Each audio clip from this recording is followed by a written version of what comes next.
Maybe తర్వాత రాజ్యసభ ఏమన్నా ఇస్తారేమో. రాజ్యసభ కానీ లేదంటే ఎమ్మెల్సీ చేసి మంత్రి పదవి కానీ ఇవ్వచ్చేమో.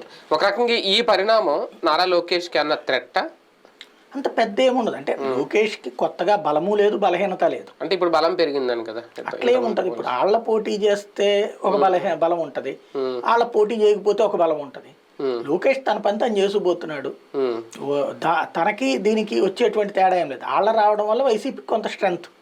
అవును, అదే ఆ స్ట్రెంత్ ఈయనకి థ్రెట్ అని. అదే అనేది ఆ థ్రెట్ అనేటువంటిది ఏ మేరకు ఉంటుందనే చెప్పలేము.